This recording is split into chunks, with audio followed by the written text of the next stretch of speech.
Hello दोस्तों, welcome back. चलिए start करते हैं आज का अपना क्लास। आज की क्लास में हम सब जो है क्लास 10th का जो है फिजिक्स देखेंगे। और इसमें हम सब जो है देख रहे थे दर्पण के बारे में।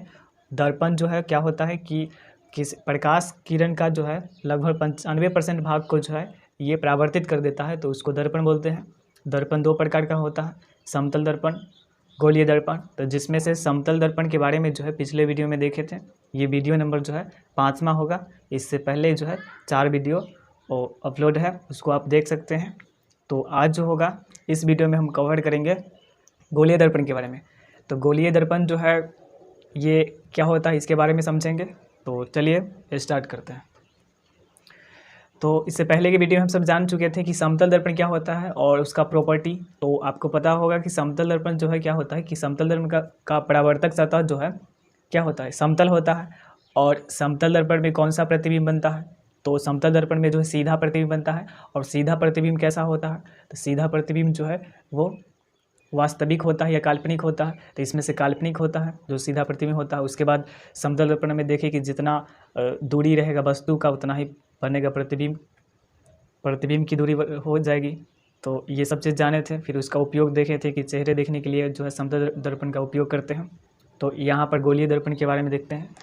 तो यहाँ पर गोलीय दर्पण क्या होता है कि ये जो है किसी खोखले गोले का भाग होता है। गोलीय दर्पण जो है एक खोखले गोले का भाग होता है। खोखला गोला कहने का मतलब हुआ कि कोई गोला है, इसको एक तरबूज की तरह समझेंगे कि ये तरबूज क्या है कि वो गोला है, ये वृत्त नहीं है, यहाँ पर ये गोला है। और गोला में क्या है कि उसके अंदर का भाग जो है पूरा का पूरा जो है निकाला गया, खोखला है, ये खोखला है। तो यहाँ पर ये चीज़ हो जाएगा कांच का। कांच में कांच का जो गोली होता है जिसको कंचा बोलते हैं, कंचा जो खेला जाता है गोली वगैरह, तो वो कंचे में जो है क्या है कि पूरा का पूरा जो है वो भरा रहता है कांच, तो वो खोखला नहीं होता। तो कुछ इस प्रकार से जो है कंचे जो बड़ा साइज में होगा वो अगर खोखला हो जाएगा तो उसको हम बोलते हैं गोलीय दर्पण। तो गोलीय दर्पण क्या होता है कि ये किसी खोखले गोले का हिस्सा होता है। और इसका परावर्तक सतह जो है, परावर्तक सतह का मतलब हो कि जिससे प्रकाश जो है लौटेगा, टकरा के जो है लौटेगा, तो उसको परावर्तक सतह बोलते हैं। तो गोलीय दर्पण कुछ इस प्रकार होता है। तो ये गोलीय दर्पण है, इसका परावर्तक सतह जो होगा एक खोखले गोले का भाग होगा। अब इसमें अगर देखेंगे कि किसी वस्तु का प्रतिबिंब अगर बनाना, तो यहाँ पर ये गोलीय दर्पण है। अब गोलीय दर्पण को दर्पण बनाने के लिए क्या किया जाता है कि बाहर से कलर करना पड़ेगा इस पर। तो बाहर से जब इस पर कलर करेंगे तो इसमें चेहरा बनेगा ही नहीं, तब गोला के अंदर जाके जो है देखना पड़ेगा। अब गोला के अंदर कैसे जाया जाएगा, तो क्या किया गया है कि इस दर्पण को जो है, ये जो गोलीय दर्पण है, इसको काट दिया गया है बीच से बीच से। अब ये गोला होगा तो इसका केंद्र होगा, इसका ये जो केंद्र होगा, तो इस केंद्र को क्या बोलते हैं, तो ये वृत्त के नज़र से देखेंगे तो वृत्त में जो है इसको केंद्र बोलते हैं, सेंटर बोलते हैं। और यहाँ पर जो बोलेंगे इसको बोलेंगे वक्रता केंद्र, वक्रता केंद्र बोला जाएगा यहाँ पर। इसको क्या बोलेंगे, तो वक्रता केंद्र इसको बोला जाएगा। उसके बाद जो है ये केंद्र से लेकर ये जो परिधि है, इसको परिधि बोलते हैं वृत्त में। तो केंद्र से जो परिधि की बीच की जो दूरी होती है वो क्या कहलाती है, तो वो त्रिज्या कहलाती है। तो यहाँ पर इसको बोलेंगे त्रिज्या, लेकिन यहाँ एक अलग नाम रखा गया है, तो इसको बोलते हैं वक्रता त्रिज्या। सिर्फ वक्रता लग जाता है। वक्रता का मतलब होता है कि ये जो घुमा हुआ है वक्र की तरह है, तो इसको बोलते हैं वक्रता त्रिज्या, वक्रता त्रिज्या ये होता है। तो गोलीय दर्पण में वक्रता केंद्र होता है, वक्रता त्रिज्या होता है। जो वक्रता केंद्र होता है इसको हम दर्शाते हैं C से, इसको जो है C से दर्शाते हैं। वक्रता त्रिज्या जो है इसको हम R से लिखते हैं, कैपिटल R से। उसके बाद वक्रता त्रिज्या ये हो गया। अब इसको अगर ये पूरा मिला देते हैं यहाँ से यहाँ तक, तो इसको क्या बोलते हैं, तो वृत्त के नज़र से ये तो व्यास हो गया, इसको वृत्त के नज़र से व्यास हो गया। और यहाँ पर इसी चीज़ को बोला जाएगा प्रधान अक्ष। इसको क्या बोला जाएगा, तो प्रधान अक्ष। ये पूरा का पूरा जो है ये प्रधान अक्ष होगा या फिर मुख्य अक्ष। तो प्रधान अक्ष या फिर जो है इसी को जो है मुख्य अक्ष बोलते हैं, मुख्य अक्ष। तो यहाँ तक 3 चीज़ जाने कि गोलीय दर्पण का जो केंद्र होता है तो वक्रता केंद्र है। उसके बाद वक्रता त्रिज्या हो गया, केंद्र से लेकर परिधि। तो इसमें बताइए क्या गो त्रिज्या बहुत सारा तिरजा हो सकता है, ये भी एक तिरजा है, ये भी एक तिरजा है, वृत्त में तो बहुत सारा तिरजा होता है, तो ये सब के सब जो है वक्रता तिरजा होगा। और ये पूरा का पूरा जो है एक बिंदु से दूसरे बिंदु तक मिलाने वाली जो रेखा है इसको वृत्त के अनुसार जीवा बोलते हैं। और यहाँ पर इसको वृत्त की जो सबसे बड़ी जीवा होती है वो क्या होती है, वृत्त की सबसे बड़ी जीवा जो है वो व्यास होता है। तो इसी व्यास को क्या बोलते हैं कि प्रधान अक्ष या मुख्य अक्ष। तो पूछा जाएगा क्वेश्चन कि गोलीय दर्पण के परावर्तक सतह के जो है वृत्ताकार सीमा रेखा का जो ये वाला व्यास है ना, ये व्यास क्या कहलाता है, तो इसको बोलते हैं प्रधान अक्ष या मुख्य अक्ष। तो ये क्वेश्चन जो है पूछा जा चुका है एग्जाम में। तो यहाँ तक समझे कि वक्रता केंद्र क्या होता है, वक्रता त्रिज्या, प्रधान अक्ष और मुख्य अक्ष, इसको जो है प्रिंसिपल एक्सिस बोलते हैं। ये रेडियस ऑफ जो है कर्वेचर इसको कहा जाता है वक्रता त्रिज्या को। ऐसे आपको जो है ये लैंग्वेज जो है शो कर रहा होगा, तो उससे आप एक नोट्स तैयार कर सकते हैं। वक्रता केंद्र जो है सेंटर ऑफ कर्वेचर हो गया, तो यहाँ तक ये है। तो जब ये गोलीय दर्पण ऐसा है ना, तो इससे हम चेहरे किसी भी वस्तु का प्रतिबिंब बना ही नहीं सकते। जब ऐसा है तो इसको क्या किया गया है कि इसको दो आधा बीचे बीच जो है ये काट दिया गया है यहाँ से। अब काटेंगे तो इसमें दो शेप निकलेगा, एक जो है इस तरीके से हो जाएगा, यहाँ से अगर काटा जाएगा इसको यहाँ से आधा कर देंगे तो दो शेप हो जाएगा, एक इधर वाला हो जाएगा और दूसरा जो है ये हो जाएगा। तो ये दो शेप आ जाएगा, इसको काटे तो दो शेप आ गया। और इसमें क्या किया जाएगा, दो हो गया। एक में देखेंगे कि ये जो भाग है इसका जो परावर्तक सतह है ये जो है क्या है, ये जो उभरा हुआ है, निकला हुआ है। तो इसमें परावर्तक सतह उभरा है और इसका परावर्तक सतह जो है परावर्तक सतह, तो इसका परावर्तक सतह कैसा है, धंसा है, अंदर की ओर जो है धंसा है इसका परावर्तक सतह और इसका उभरा हुआ है। तो गोलीय दर्पण को काट के देखें तो दो दर्पण आया। अब ये दोनों दर्पण का नाम क्या होगा वो उसको देखते हैं आप। ये जो है दर्पण तब होता है किसी भी दर्पण को जो है दाहिने की ओर जो है कलर कर देते हैं, उसको जो है रंग दिया जाता है। तो इसका दाहिना साइड ये होगा, तो इधर कलर कर देते हैं, और इसका दाहिना जो है इधर होगा, तो इधर हमेशा जो है राइट साइड, दाहिना साइड जो है कलर किया जाता है। तो ये दाहिना साइड कलर किए, तो जिसका परावर्तक सतह यानी ये वाला जो सतह है धंसा होता है ना, इसी का नाम होता है, इसी को बोलते हैं अवतल दर्पण। जिसका परावर्तक सतह धंसा हो उसको अवतल दर्पण बोलेंगे। और इसको बोलते हैं कॉनकेव मिरर बोलते हैं। तो गोलीय दर्पण दो प्रकार है, एक हो गया अवतल दर्पण, अब दूसरा क्या है कि इसका परावर्तक सतह उभरा हुआ है, निकला हुआ है। तो निकला जो है तो इसको हम बोलते हैं उत्तल दर्पण। तो इसको उत्तल दर्पण बोलते हैं। इसको बोला जाता है कॉन्वेक्स बोला जाता है मिरर। तो ये है दर्पण, और ये अभी लेंस नहीं है, लेंस तो अगले चैप्टर में होगा, प्रकाश का अपवर्तन होगा, तो परावर्तन यहाँ पर हुआ है। तो यहाँ पर जो है देखें कि गोलीय दर्पण से कोई काम नहीं करा सकते, गोलीय दर्पण पर किसी भी वस्तु का प्रतिबिंब बना ही नहीं सकते हैं। तो इसके लिए क्या किया गया, इसको दो हिस्सों में बांट दिया गया है। अब दो हिस्सों में बांटा गया है तो क्या हुआ है कि एक का परावर्तक सतह धंस गया है, तो धंस गया है तो अवतल दर्पण का परावर्तक सतह उसको बोलते हैं अवतल दर्पण, यानी धंसा हुआ है तो अवतल, और निकला हुआ है उभरा हुआ है तो उसको बोलते हैं उत्तल। तो ये है। तो जैसे इसको याद कैसे रहेगा, तो धंसा में दो अक्षर है और इसका जो हो गया चार अक्षर। तो धंसा है तो कौन सा, अवतल, और उभरा हुआ है तो तीन अक्षर है ये दोनों में। तो इससे आप जो है इसको याद रख सकते हैं। और एग्ज़ाम में पूछा जाएगा कि वह गोलीय दर्पण जिसका परावर्तक सतह धंसा हो, तो धंसा हो तो क्या बोलेंगे, ऑप्शन 4 दिया जाएगा, तो उसमें जो है आपको खोजना पड़ेगा। तो जिसका परावर्तक सतह धंसा हो तो उसको अवतल दर्पण बोलेंगे, कॉनकेव मिरर बोलते हैं। इंग्लिश में भी कहीं कॉनकेव लिख देगा इंग्लिश करके, तो इंग्लिश भी याद रखना पड़ेगा। और जिसका परावर्तक सतह जो है उभरा होता है उसको उत्तल दर्पण बोलते हैं, कॉन्वेक्स बोलते हैं। तो यहाँ तक समझ में आया ये चीज़। अब ये क्या करता है कि यहाँ पर देखिए कि दो दर्पण हैं। अब ये जो है गोलीय दर्पण, तो गोलीय दर्पण का केंद्र यहाँ पर था और हमेशा जो है राइट साइड की ओर जो है कलर किया जाता है। तो राइट साइड इधर किए हैं। अब इसी दोनों को अगर मिला दिया जाए, जैसे यहाँ पर देखा जाए तो ये जो दर्पण होगा, ये दर्पण, ये कौन सा दर्पण हो गया, तो इसका परावर्तक सतह कैसा है, धंसा हुआ है। तो धंसा हुआ 2 अक्षर है तो 4 अक्षर हो जाएगा, तो अवतल वाला। हाँ, इसका परावर्तक सतह जो है निकला हुआ है, उभरा हुआ है, उभरा। तो ये हो जाएगा, इधर वाला हो जाएगा कौन सा, तो इधर वाला उत्तल, हाँ इधर वाला अवतल। तो यहाँ से भी देख सकते हैं अवतल। तो ये हुआ। अब इसका देखेंगे, अवतल दर्पण का देखेंगे कि इस अवतल दर्पण का जो है वक्रता केंद्र कहाँ मिलेगा। ई साइड मिलेगा, ये जो दर्पण है इसका परावर्तक और वक्रता केंद्र देखना है, इधर मिलेगा या इधर। तो ये कुछ इस प्रकार है, ऐसे करके है। तो इसका परावर्तक सतह हमेशा जो है जो कलर किए हैं दाहिना साइड से, कलर जो हुआ है वो दाहिना हुआ है, तो हमेशा परावर्तक सतह जो है दर्पण के बायां साइड से मिलेगा। तो इसका परावर्तक सतह ये बोल रहे, सॉरी परावर्तक नहीं, वक्रता केंद्र जो है यहाँ हो जाएगा। तो ये वक्रता केंद्र है, वक्रता केंद्र को जो है सी से लिखते हैं। उसके बाद ये क्या होगा, ये, तो ये बताइए, तो ये हो जाएगा प्रधान अक्ष या मुख्य अक्ष हो जाएगा। तो ये प्रधान अक्ष और मुख्य अक्ष हुआ। उसके अलावे देखते हैं, ये जो प्रधान अक्ष और मुख्य अक्ष जो है दर्पण को जिस बिंदु पे काटती है ना, तो कहीं ना कहीं वहाँ पे काटा होगा। तो दर्पण के जिस बिंदु पे काटती है तो इसको हम बोलते हैं ध्रुव। इसको क्या बोलते हैं, ध्रुव। इसको पी से लिखते हैं, पोल। 2 पोल होता है, साउथ पोल, नॉर्थ पोल, पृथ्वी का भी होता है। यहाँ पर भी ये पोले होगा, यहाँ पर भी ये पोल हो जाएगा। तो ये ध्रुव हुआ।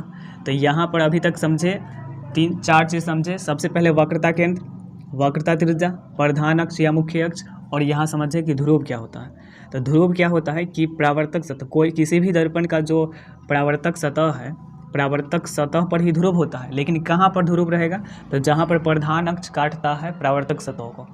तो प्रधान अक्ष परावर्तक सतह को जिस बिंदु पे काटता है ना, अब जैसे काटता है यहाँ पर, तो ये हो जाता है ध्रुव यहाँ पर। तो परावर्तक सतह पर ही जो है ध्रुव रहता है, यानी कि इस बीच में। तो बीच में क्या रहेगा, वक्रता केंद्र रहेगा। तो यहाँ तक क्लियर हुआ होगा। उसके बाद जो है इसमें अगर देखते हैं कि सी से लेकर पी की दूरी, यानी वक्रता केंद्र और ध्रुव के बीच की दूरी को क्या बोलेंगे, तो इसी को तो बोलते हैं वक्रता त्रिज्या। यानी सी से लेकर पी की दूरी क्या हो गया, आर हो गया, वक्रता त्रिज्या। सी से पी की दूरी जो है आर है, वक्रता त्रिज्या हो गया। ठीक उसी प्रकार जो है इधर भी जो है उत्तल दर्पण में भी होगा वहाँ पर। तो उत्तल दर्पण में मान लीजिए कि यहाँ पर है सी, यहाँ पर जो है सी है, वक्रता केंद्र होगा। नहीं इधर नहीं होगा, इसका भी जो है इधर ही होगा ना, इसका यहाँ होगा। तो इसी को मिला देते हैं, तो इसका सेंटर यहाँ है और इसका भी ध्रुव जो है ये रहा। तो इधर भी देखेंगे तो वक्रता केंद्र जो है उत्तल दर्पण के किस ओर होता है, वक्रता केंद्र। तो उत्तल दर्पण के जो है दायां साइड या बायां साइड होता है। तो ऐसा भी क्वेश्चन पूछा जाएगा, उत्तल दर्पण के जो है दाहिने साइड मिलता है वक्रता केंद्र, और अवतल दर्पण के जो है बायां साइड में मिलता है वक्रता केंद्र। और यहाँ भी देखेंगे सी से पी की दूरी जो है वक्रता त्रिज्या है, तो ये भी त्रिज्या है, ये भी त्रिज्या है। तो यहाँ तक क्लियर हुआ होगा उत्तल दर्पण और अवतल दर्पण। तो ये उत्तल दर्पण अवतल दर्पण रहा। उत्तल दर्पण में देखेंगे, उत्तल दर्पण और अवतल दर्पण में से जो है, जो अवतल दर्पण है तो इसको एक और नाम से जानते हैं। ये क्या करता है, ये प्रकाश जो किरण आया, अब जैसे प्रकाश किरण कहाँ से आएगा, इधर से तो कलर कर चुके हैं, तो इधर अगर कोई भी वस्तु रखेंगे तो इसका प्रतिबिंब नहीं बनेगा। हमेशा वस्तु को रखना पड़ेगा बायां साइड, क्योंकि कलर किए हुए दर्पण में जो है दाहिना साइड से, तो यहाँ पर रखना पड़ेगा वस्तु को। तो यहाँ वस्तु रखेंगे तो इसका प्रतिबिंब जो है दर्पण में बनेगा। या फिर यहाँ से प्रकाश किरण अगर जा रहा है, कोई भी टॉर्च वगैरह जला रहे हैं, इधर से जला रहे हैं, तो प्रकाश किरण टकरा के और फिर लौटेगा, तो प्रकाश का परावर्तन तो तभी होगा। तो अवतल दर्पण को एक और नाम से जानते हैं, क्योंकि ये प्रकाश किरण को क्या कर देता है, ये प्रकाश किरण को क्या करता है कि फैला देता है। ये प्रकाश किरण को क्या कर देता है, फैला देता है। और फैलाने वाला जो है कौन सा किरण पुंज है, तो अपसारी। तो अवतल दर्पण को जो है अपसारी दर्पण भी बोलते हैं, अपसारी दर्पण। और ये उत्तल दर्पण जो है ये प्रकाश किरण को जो है समेट देता है, तो इसको बोलते हैं अभिसारी, अभिसारी दर्पण बोलते हैं। तो यहाँ तक उत्तल दर्पण को ही जो है अभिसारी दर्पण बोलते हैं। क्यों बोलते हैं, तो ये प्रकाश किरण को जो है समेट देता है। उत्तल दर्पण जो है प्रकाश किरण को जो है उस पे पड़ने वाली प्रकाश किरण को समेट देता है, एक ही ओर जो है केंद्रित कर देता है, जिस कारण जो है उत्तल दर्पण को जो है अभिसारी दर्पण बोलते हैं और अवतल दर्पण को जो है अपसारी दर्पण बोलते हैं। तो यहाँ तक जो है क्लियर हुआ होगा गोलीय दर्पण। तो शुरू में देखिए कि गोलीय दर्पण 2 प्रकार है, अवतल दर्पण, उत्तल दर्पण। अब जो है इस आगे जो है टॉपिक ये होगा कि अवतल दर्पण का जो है कुछ गुण है कि अवतल दर्पण क्या करता है, प्रकाश किरण को देखें कि ये प्रकाश किरण को फैला देता है, जिस कारण जो इसका उपयोग भी उसी के अनुसार होगा कि इसका उपयोग हम सब करते हैं, स्ट्रीट लाइट वगैरह में करते हैं, फिर टॉर्च वगैरह में प्रकाश को क्या किया जाता है, फैला दिया जाता है वहाँ पर। तो यहाँ तक ये क्लियर हुआ। अच्छा ये हुआ। अवतल दर्पण को जो है अवतल दर्पण जो है प्रकाश को क्या करता है, ठीक है। तो अवतल दर्पण को जो है अपसारी दर्पण बोलते हैं और उत्तल दर्पण को अभिसारी।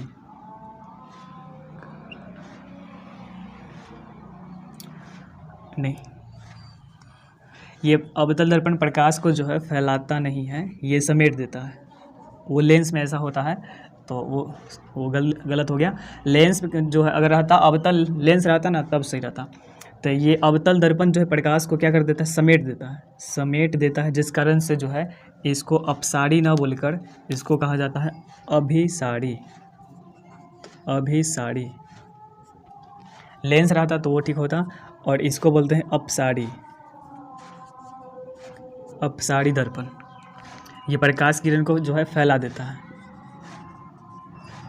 है और ये समेट देता है। तो यहाँ तक जो है क्लियर हुआ होगा। यहाँ पर से थोड़ा देख लीजिएगा कि अवतल दर्पण को क्या बोलते हैं, अभिसारी बोलते हैं। अभिसारी चूँकि ये प्रकाश किरण को समेट देता है। अब समेटता कैसे है और फैलाता कैसे है तो उसके बारे में आप समझेंगे। ये देखिए कि ये जो हमारा दर्पण है जिसका परावर्तक सतह क्या हो, धंसा हो, तो एक ये दर्पण हुआ और ये दर्पण हो गया। ये दोनों गोलीय दर्पण ही है, उसी को जो है काटा गया है। इसमें क्या है, दोनों ओर जो है राइट साइड जो है कलर कर देते हैं। जब तक कलर नहीं करेंगे तब तक दर्पण बनेगा ही नहीं। इसका भी कलर, तो ये हुआ। उसके बाद जो है ये बताइए क्या है, तो ये जो है प्रधान अक्ष या मुख्य अक्ष है। यहाँ पर मान लीजिए कि इसका जो है वक्रता केंद्र है, ये ध्रुव है P, फिर इसमें भी वही चीज़ हो जाएगा। ये प्रधान अक्ष हो गया, ये ध्रुव हो गया, और मान लीजिए कि इसका वक्रता केंद्र जो है C है। अलग अलग करके बना रहे हैं। अब इसको पहले देखते हैं कि इधर से जो है प्रकाश किरण जो है आ रही है, इधर से प्रकाश की किरण जो है आ रही है और ये दर्पण पे पड़ रही है। प्रकाश किरण आती है, दर्पण पे पड़ती है। प्रकाश किरण आई, दर्पण पे पड़ी, यहाँ से भी जाएगी, दर्पण पे पड़े, इस तरीके से।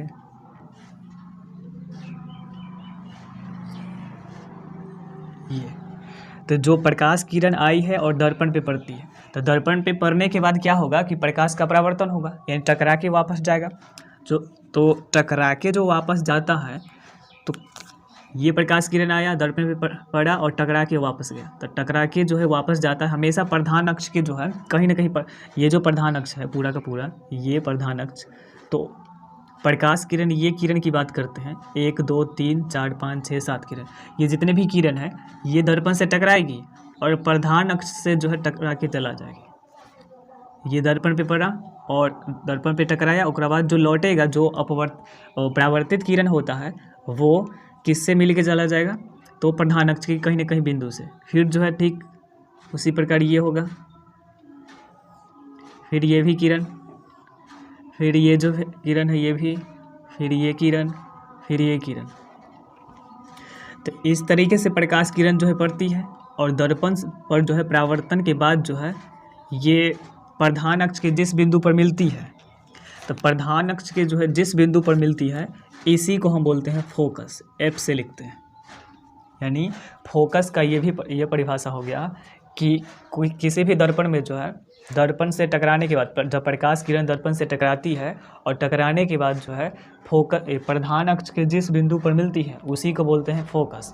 तो यहाँ पर ये फोकस है और फोकस पे जब मिलती है तो देखिए कि आ रहा था पूरा का पूरा किरण जो है जाया और टकराया, टकराने के बाद क्या हो गया, सब किरण एक के जगह पर जाकर जो है मिल गया।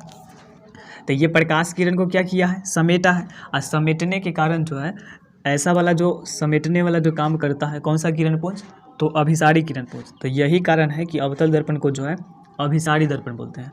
तो ये था अवतल दर्पण जिसको बोलते हैं अभिसारी। दर्पण, क्योंकि ये प्रकाश को क्या कर देता है, समेट देता है। समेटने को हम क्या लिख सकते हैं कि अभिसरित कर देता है, अभिसरित कर देता है।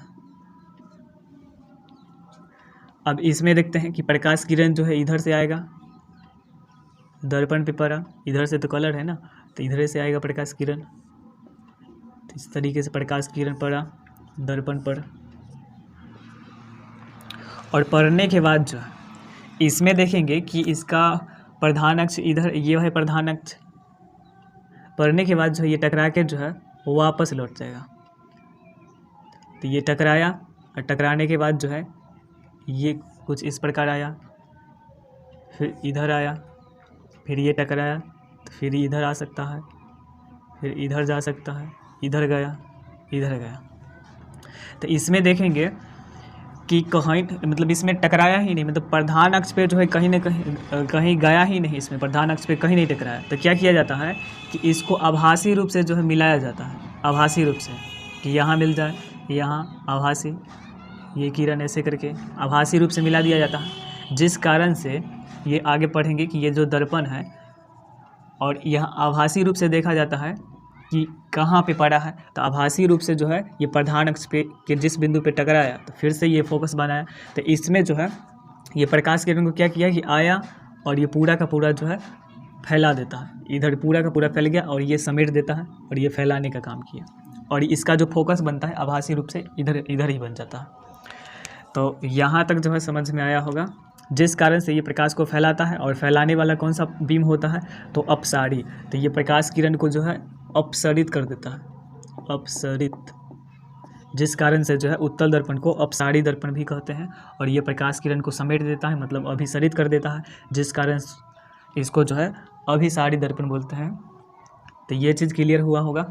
तो फिर जो है अब नेक्स्ट पार्ट में ये होगा कि अवतल दर्पण, उत्तल दर्पण, ये दोनों में जो है अंतर देखेंगे, और दोनों का प्रॉपर्टी है कि ये प्रकाश में जो है ये छोटा प्रतिबिंब बनाता है कि बड़ा बनाता है, काल्पनिक है कि आभासी है। उसके बाद जो है इसका और जो डायग्राम होगा, मतलब प्रतिबिंब कहाँ पर रखेंगे, फोकस पे रखेंगे तो कहाँ बनेगा, उसके बाद फोकस और वक्रता केंद्र के बीच रखेंगे तो कहाँ बनेगा।